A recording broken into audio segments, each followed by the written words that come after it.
2025 chega e marca o início de um novo governo municipal e uma nova legislatura. 17 vereadores começam suas atividades legislativas.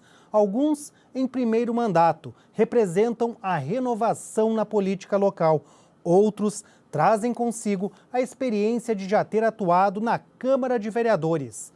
Todos eles passarão aqui pelo Fala Vereador para apresentarem suas propostas e comentarem os principais assuntos da cidade, sempre com prioridade no interesse público. Iniciamos esse ciclo com uma entrevista com o líder do governo, vereador Adão Bittencourt, do PL, que está em seu primeiro mandato e já com essa oportunidade de defender as propostas da gestão do Poder Executivo. Seja bem-vindo, Adão. Obrigado, Maurício, obrigado, Bruce e toda a equipe. Estamos à disposição aí para esclarecer aquilo que, assim, a equipe e toda a Itajaí tiver dúvidas sobre a nosso respeito. Como está sendo essa oportunidade de, já na sua primeira experiência aqui na Câmara de Vereadores, ser o líder do governo e defender os primeiros projetos que já vieram para casa em sessão extraordinária? Sim, Maurício, é muita responsabilidade, né? Um pouco de preocupação para fazer o que é certo sempre, porque não é apenas galgar a posição de líder, mas sim buscar o entendimento. As demandas são muitas as demandas, então exige muita responsabilidade e um pouco de preocupação, na verdade, tá? Não medo, nada disso, mas um pouco de preocupação para fazer o que é certo e corresponder à expectativa tanto do governo quanto do legislativo e os munícipes que realmente, principalmente os eleitores que votaram no Adão, para ter a certeza, a convicção que fizeram a coisa certa. O senhor imaginava, antes de ser o escolhido, que essa oportunidade poderia acontecer? Não, a princípio não, né? O meu projeto era a eleição e ser o vereador, né? A gente também não tinha lá a ideia de quantos vereadores o PL faria, toda a composição, como é que seria. Mas quando se fez o convite, fiquei grato ao prefeito pela confiança e me predispus e estamos agora nessa nova empreitada. Surpreendeu o senhor o número de cadeiras alcançadas pelo PL? Talvez uma surpresa de 6, porque eu imaginava de 4 a 6. Seria bem uma surpresa, né? Seria um desejo que tivesse os 6, mas 4 a gente já mais ou menos calculava que chegaria, tá? Eu sempre dizia assim, 3 é o mínimo que a gente faz, o teto talvez 5 e com a possibilidade de chegar a 6. Então, a minha dissesse assim, não, mas você apostaria em quê? De 3 a 5. Nesse primeiro mês de atividades, embora não haveram ainda sessões ordinárias, apenas uma extraordinária, como é que está sendo essa adaptação? Como está sendo essa experiência, troca de ideias com os demais parlamentares, o relacionamento com os servidores da casa? O senhor já está pegando todos os detalhes de como funciona o trâmite e o processo legislativo? Isso, é tudo muito inicial ainda, a gente tem uma certa experiência, mas ainda não no todo, né? Sou muito grato aos servidores da casa, tenho tido assim, um ótimo relacionamento com todos, desde a entrada, enfim, todos independentes. Então, assim, estou muito feliz, muito contente mesmo, sinto muita vontade em me relacionar com eles, se aproximar, pedir alguma coisa, sempre muito bem atendido, com os companheiros também, os pares, os vereadores também, até os da oposição, eu sempre fui fácil de relacionamento, então até mesmo com os da oposição a gente tem tido um bom relacionamento, por enquanto está tudo tranquilo, Maurício. Adão, conta pra gente quem é o Adão Bittencourt.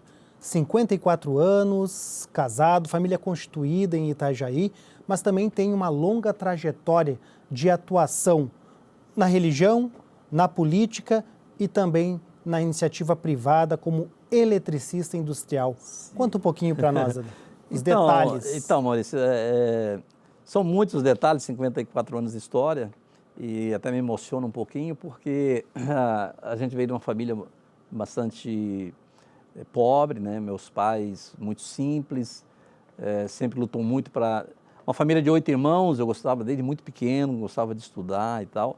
E ele sempre fez de tudo para que eu estivesse estudando. Qual cidade? Guaraniaçu, Paraná, sudoeste do Paraná.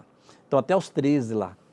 Então, só que a gente trabalhava na lavoura, né, filho de lavrador, e estudava. Então, até o 4º ano primário, vamos chamar assim, que na minha época era assim, a gente morava mais próximo e estudava durante o dia, mais próximo da escola. Mas depois, vamos chamar o ginasial, como a gente chamava, que hoje é até o 9º ano, mas era até a 8ª série, a gente andava 4 quilômetros, sem energia elétrica, no escuro e tal. Foi uma vida bastante corrida, assim. Então, trabalhava de dia na lavoura e à noite para o estudo. Só que aos 13 anos nós tivemos que parar de estudar, porque viemos embora para Navegantes, sudoeste do Paraná, Guaraniaçu, para Navegantes, onde a gente morou 15 anos. E ali eu fui cortar cana. Então, boia fria, andar de pau de arara e tal. Então, foram ali quase 4 anos. E aí só pude começar a estudar novamente no ensino supletivo aos 18 anos. E na indústria já. Né? Já estava com 16 anos na indústria, na FEMEP, hoje de Cabil ali em Navegantes. Então, aí parei de estudar totalmente, novamente. Só voltei com 29 anos, já com 4 filhos daí, casado, família constituída. Já protestante também, me converti aos 22 anos ao protestantismo. Mas voltei a fazer o supletivo no ensino médio. E só pude fazer a faculdade com 36 anos e a pós-graduação com 41. Então, e aí, quando eu fui para a indústria, logo fui também para a profissão eletricista, que eu comecei na produção. Mas aí tive a oportunidade da elétrica e foram mais de 35 anos na elétrica. Então, eu me aposentei como eletricista, não como eletricista, mas como trabalhador, porque não foi só na profissão, mas com quase 40 anos de CLT. E aí, pouquinho antes de eu sair da profissão, eu fui convidado, já aposentado, fui convidado pela deputada Ana Campanholo para assessorar ela no Legislativo de Santa Catarina. Então, por um período bem pequeno, eu fazia os dois ali, iniciativa privada na indústria e como assessor. E aí eu acabei abandonando totalmente a iniciativa privada e ficando só na vida pública como assessor da deputada até 2024. E como foi essa aproximação e o surgimento deste gosto pela política? Na verdade, eu sempre gostei de política, Maurício, sempre. Assim, eu não gostava muito de fazer política, né? Isso, política eleitoral, coisa do tipo, né? Até administrativa, municipal. Mas eu sempre gostei de ouvir, né? Sempre fui apaixonado por entrevistas. A televisão, horas e horas assistindo entrevistas, sempre gostei, porque nas entrevistas é que saem os conteúdos. Então, independente do assunto, né? A entrevista, quando você é entrevistado alguém de uma certa área, um profissional de certa área, ele vai dar o conteúdo que você quer. Então, sempre gostei muito da política nesse aspecto, tá? Mas eu nunca fui próximo, eu só me aproximei, comecei a me inteirar um pouquinho mais da política em si, o funcionamento e tal, ali em 2013, 2014, devido ser um palestrante da vida religiosa, eu comecei a perceber que os religiosos estavam perecendo no seu conceito conservador, principalmente os jovens, adolescentes, né? Estavam sendo corrompidos os princípios cristãos, e aí eu fui perceber que isso estava principalmente no sistema de ensino, através da política, questão da ideologia de gênero, enfim, a corrupção com a teologia da libertação, a missão integral, dentro do mundo religioso que vinha da política. Aí, poxa, então peraí, então a gente tem que trabalhar lá na raiz. Temos que parar o problema na raiz e aonde então, não, então agora eu tenho que me envolver com a política para tentar melhorar essa questão lá. E com o PL, como foi a aproximação? Por que o senhor escolheu e como escolheu esse partido? Sim. Então, na verdade, não fui eu que escolhi o PL, né? Não é nenhuma vaidade, tá? Mas 2016, devido a entender já o espectro político, que é direita, esquerda, já conhecia o professor Olavo de Carvalho, já conheci Jair Bolsonaro ali em 2013, 2014. Então, adepto ao conservadorismo, essa questão da direita e tal, e eu consegui já fazer a leitura da eleição de 2016, em Itajaí, os candidatos a prefeito e vice. E aí eu disse, poxa, mas não tem ninguém de centro para a direita, tudo de centro para a esquerda. Em 2020, eu vou ser candidato. Eu me lancei pré-candidato a prefeito em 2016 para 2020. E aí, em 2020, elegemos o Bolsonaro em 2016, em 2020, eu abdiquei para apoiar o Robson, né, porque já tínhamos esse espectro político, mas pelo Patriota.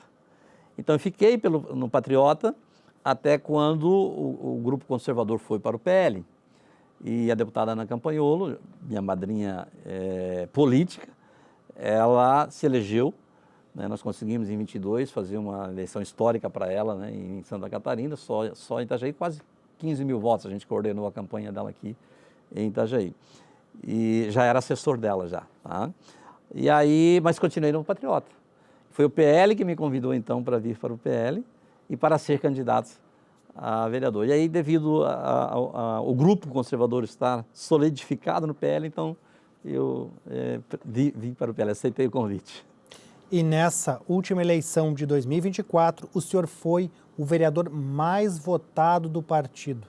E o partido que todos já esperavam que seria um dos favoritos no número de cadeiras na Câmara, mas surpreendeu, de certa forma, muitos de alcançar 6. E o senhor foi recordista, bateu 165 votos. 2.165.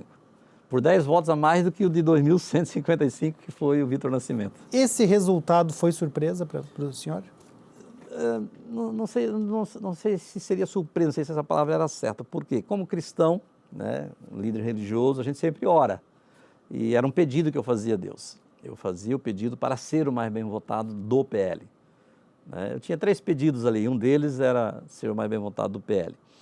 E por quê? Não é pelo Adão. É por aquilo que o Adão representa, aquilo que o Adão prega, aquilo que o Adão acredita. Então, as pessoas, os munícipes de Itajaí, a cidade de Itajaí,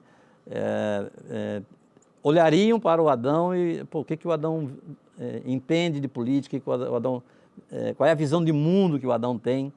Então, para que isso tivesse expressividade, era uma petição que eu fazia a Deus. Não pelo Adão em si, o Adão queria ser eleito, mas por aquilo que a gente crê e aquilo que a gente prega, então eu fazia essa petição, então não foi uma surpresa, foi uma graça que Deus me deu nessa questão. Tá? A decisão de ser o candidato neste ano de 2024 que passou, ela foi de improviso ou ela foi planejada? Não, ela foi planejada.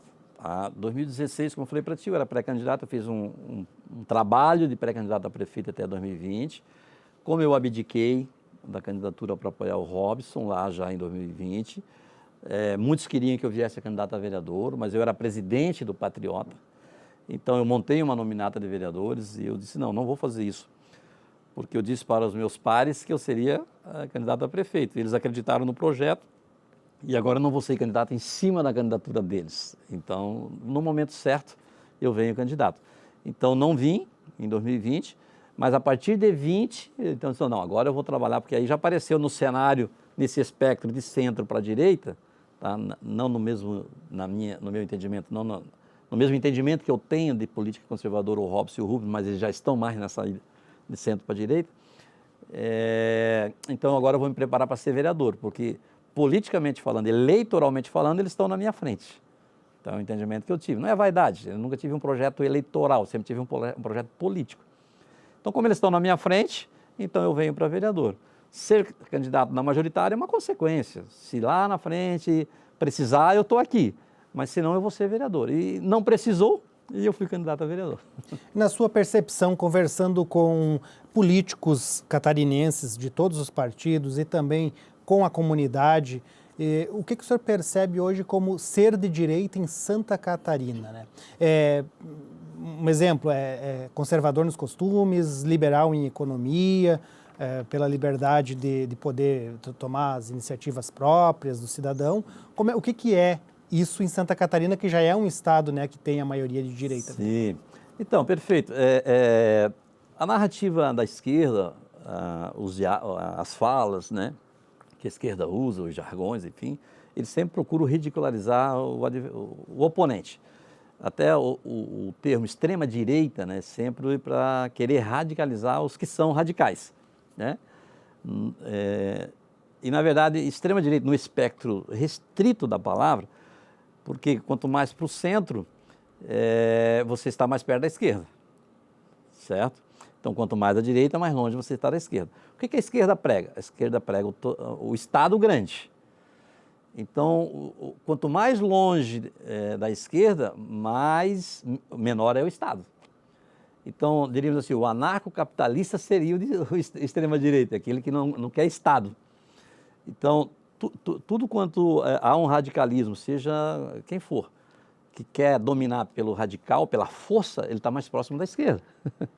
Porque a gente prega exatamente a liberdade, o individualismo, o máximo possível. Então, a gente tem que trabalhar para diminuir o Estado o máximo possível. É bem verdade que no nosso contexto o Estado tem que existir, só que já que ele tem que existir, então que seja o mínimo possível. Então, o indivíduo ele tem que ter as suas liberdades. Né, os princípios fundamentais, que é a vida, a liberdade e a propriedade privada. Né? Então, tudo aquilo que o Estado obriga você, ele está sendo mais próximo da esquerda, porque o Estado está sendo forte, está sendo grande. Né? Então, Santa Catarina, o governador Jorginho tem trabalhado bastante nesse aspecto, dando bastante liberdade, mostrando os princípios, defendendo os princípios morais, religiosos, do indivíduo. Que às vezes as pessoas imaginam que só porque ela é de esquerda, nós da direita queremos fazer exatamente o que eles pensam fazer conosco, que é matar, prejudicar. Não é nada disso. Ele tem a liberdade de ser o que ele quer, só não pode obrigar a ser o que eu quero ser. Né? Vereador, essa gestão municipal e essa legislatura tem uma preponderância, uma hegemonia da base do governo, que é do PL, que é de direita, e mais alguns partidos de centro que vão compor junto. Sim. Mas a esquerda também é uma parcela da população de minorias, da esquerda, que tem pautas e necessidades como cidadãos. Sim. E o senhor, como líder do governo, vai ter essa missão de ter que esticar esse diálogo. Claro. Há possibilidade, qual o desafio de conseguir ouvir também as demandas de quem é da esquerda ou que está com alguma pauta, né, que seja chamada de pauta de esquerda? Eu acho que o maior problema da esquerda é justamente isso aí, Maurício, porque a ideia é de se apoiar no Estado. O Estado tem que financiar as pautas da esquerda. Isso não existe. Tá? Então, tem liberdade, a esquerda tem a liberdade. Qualquer grupo tem a liberdade de fazer uma associação, monta lá a sua associação, seja qual for a bandeira, fora do Estado, não financiada pelo Estado. E aí vai buscar no Estado. Não, vou buscar uma emenda impositiva do vereador. Poxa, eu tenho uma associação aqui, seja o que for, de bolinha de gude, que não é de esquerda, mas seja o que for. Né? Eu vou lá buscar, está tudo dentro dos parâmetros, eu vou lá buscar agora uma emenda impositiva. Agora, o que está errado da esquerda é querer que o Estado seja obrigado a financiar só porque ele é de um determinado grupo. Isso está errado. Entende? Então, o diálogo tem que ser isso. Eles têm as liberdades. Adão, não vê como eles chamam de um racismo ou qualquer outro tipo de coisa que seja estatizado, seja uma coisa cultural no Brasil. Não estou dizendo que não exista o racismo no Brasil, mas isso não é. Eu pelo menos não vejo aí na rua alguém morrendo por ser de ser de outra cor ou ter uma opção sexual. Qualquer um morre. Não é isso. Né? Eu convivo, tem pessoas amigas de raça. Aliás, raça não, né? Cor de pele diferente ou de opção sexual diferente, não tem problema. Então, o diálogo vai haver, vai ter o meu apoio. Vai dizer, não, vai ter o meu apoio para ser livre. Faz lá a tua associação, como líder do governo, tu pode ter certeza.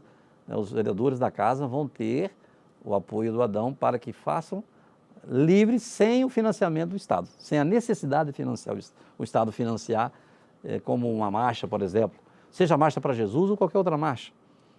Tá? Então, as igrejas que têm que se reunir e fazer a Marcha para Jesus sem depender do Estado. Entende? Vereador, muitas políticas públicas, nacionais, estaduais e municipais foram construídas em cima de demandas que foram surgindo ao longo dos anos. De acordo com o que o senhor falou, é possível, será que o município deverá esperar que a gestão municipal atual faça algum desmonte ou extingua alguma política pública mais ao longo da gestão, ou criar novas políticas públicas, substituindo as antigas? O que o senhor acredita que vai acontecer? Olha, o governo ele tem feito um balanço, né? Eu não diria que será extinta necessariamente uma política pública, mas ele está averiguando se essas políticas públicas realmente têm sido efetivas. Se não é efetiva, tem que ser mudado, tem que ser melhorado, né? Quer ver uma política pública bem simples que tem que ser mudada? Não quer dizer que ela não exista, mas ele é muito... A questão do autismo, por exemplo. Né? Eu acho que o autismo é um público crescente, assim, de maneira assustadora no nosso meio. E eles são assistidos, mas acho que não da maneira que devem ser ainda. Qual é a dimensão dessa necessidade ainda? Acho que não temos os dados, né?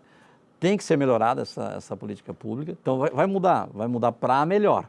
Né? Algumas que vão ser retiradas, não sei, eu não tenho essa informação. Tá? Pode ser que venha no meio do caminho alguma política pública que venha a ser mudada, retirada, um financiamento, qualquer coisa do tipo. Ainda não tenho a informação. Mas eu tenho certeza que, pelo que eu conheço o Robson e pelo que eu conheço o Rubens, eles são muito humanos nessa questão. Eles não vão fazer algo para prejudicar a sociedade de Itajaí. Pode ter certeza que eles podem até fazer algo de mudança, mas com a intenção. E aí tu pode me cobrar isso na próxima entrevista se acontecer o contrário. Mas eu tenho convicção que isso não vai acontecer. A política pública do RR é para melhorar a vida dos munícipes. Nós vamos fazer um rápido intervalo. Já já nós voltamos com o segundo bloco do Fala Vereador. Até já!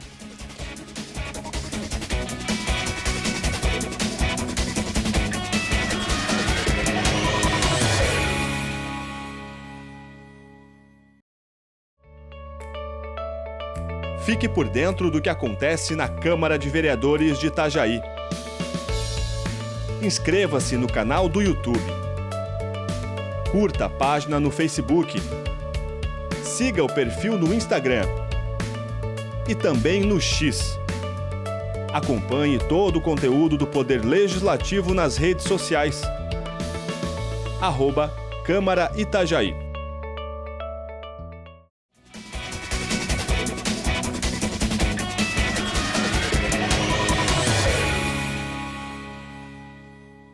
Voltamos com o segundo bloco do Fala Vereador. Hoje participa conosco aqui no estúdio de TV Carlo Antônio Vicente, o vereador Adão Bittencourt, do PL.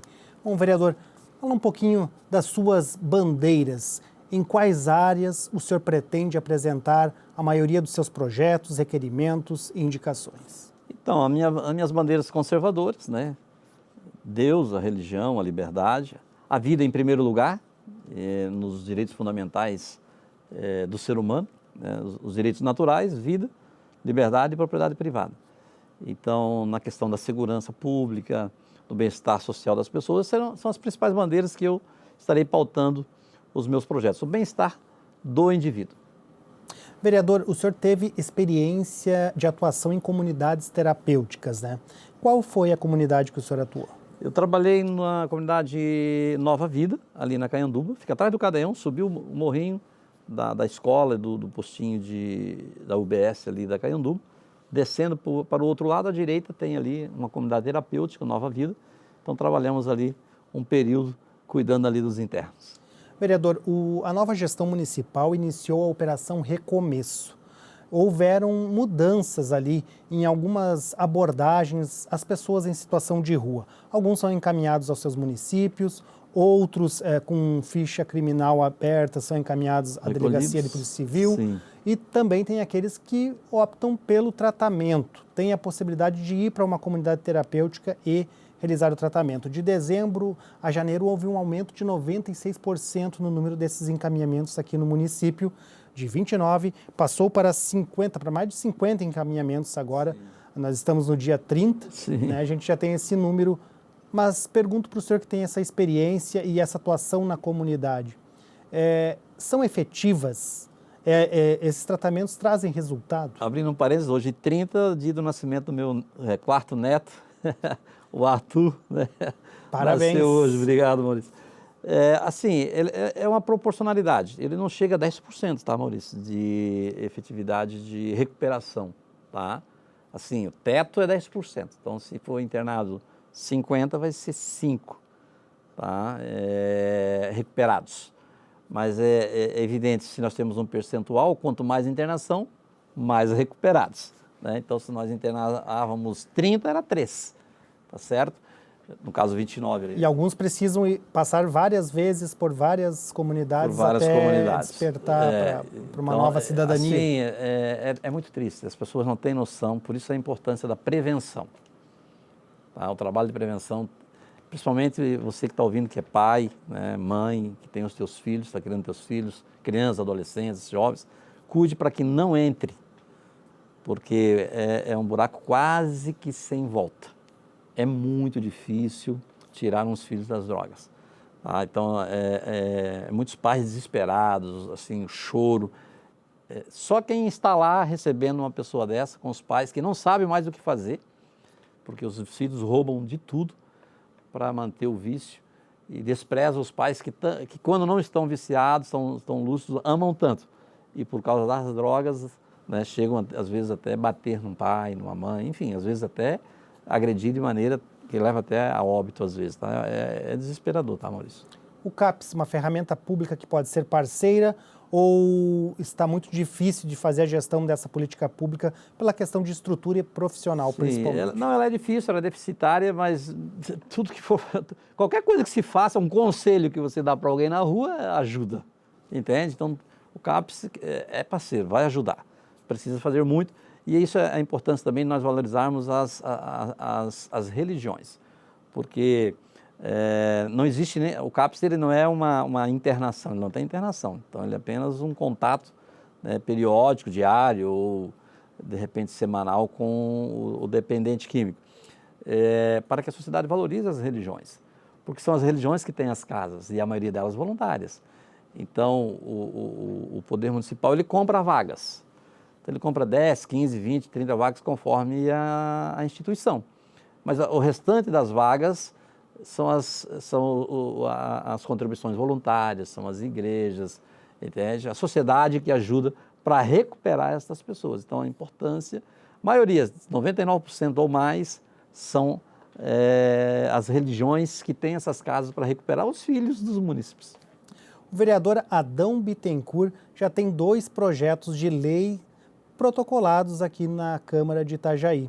Um deles é o número 5 de 2025, que trata da legislação sobre minorias e pessoas em situação de vulnerabilidade. O senhor propõe uma nova redação para a atribuição do conselheiro tutelar de Itajaí. O que o senhor pretende com essa alteração? É para favorecer o conselheiro, né? Para ajudar o conselheiro. Em que sentido? Conselheiro hoje, a legislação diz que se ele é conselheiro, até é uma proposta de um amigo meu, que trouxe até a mim essa demanda, e eu disse, não, vamos ajudar, do Will Nascimento, vamos dar o crédito a ele. E é verdade, é uma questão que o conselheiro hoje, ele não pode exercer outra função além de conselheiro. Então, se ele é um empresário, se ele tem uma loja, ele vai ter que fechar a loja para ser conselheiro, porque ele não pode ter outra renda no nome dele. Só de conselheiro. Então, imagina, Maurício, que você é um conselheiro e eu, um mau elemento, vou lá, te denuncio falsamente, levanto uma calúnia e o Ministério Público vai investigar, te afasta do trabalho de conselheiro e leva 6 meses para julgar a tua causa. Então, 6 meses você está sem salário, porque você ainda é conselheiro, porque não foi julgado, então como é que tu vai sustentar a tua família? Então, o que acontece?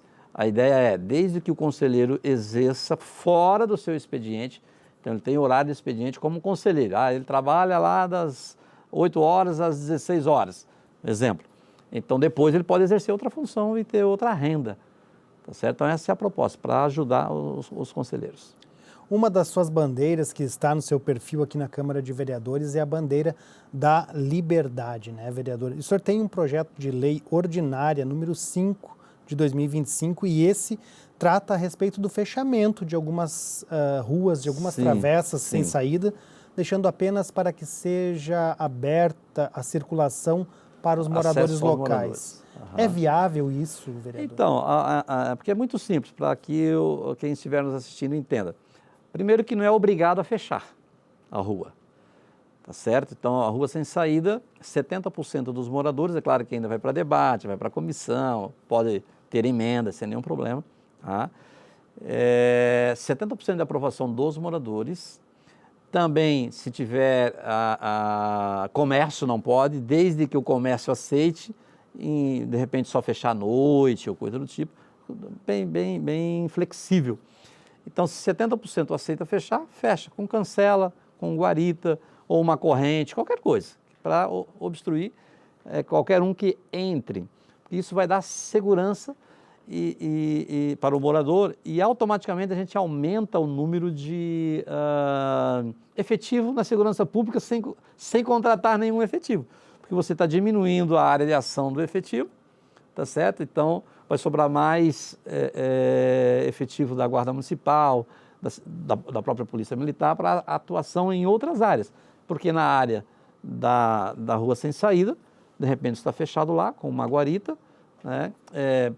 Pode haver câmeras de monitoramento, central de alarme, contato direto com a central de segurança, enfim, vai ser um condomínio, não é um condomínio porque é público, continua público, tá? Com acesso público das autoridades. Então, os moradores não são donos da rua, eles só vão limitar transuentes que não sejam convidados ou não sejam autoridades. Então, é como se fosse um condomínio mesmo fechado lá, tá certo? Para dar segurança, as crianças vão poder brincar na rua sem medo de ser sequestradas, sem ninguém estar empinando moto ali, entrar hipoteticamente errado na rua, né? Então, precisa entrar? Porque é uma rua sem saída, precisa entrar? Precisa, onde é que tu vai? Tá certo? Então, esse é um projeto que eu acredito que é para segurança, né, e liberdade dos moradores das ruas. Obrigado por aceitar o convite e participar conosco aqui dessa entrevista na TV Câmara. Eu que agradeço, Maurício, agradeço a toda a equipe, né? Que Deus abençoe e ficamos esperando o próximo convite, tá bom? Obrigado a você também que nos acompanhou. Lembrando que esta e outras entrevistas estão disponíveis no canal da Câmara de Vereadores de Itajaí, no YouTube, e são transmitidas pelo canal 14 da Claro TV. Até a próxima!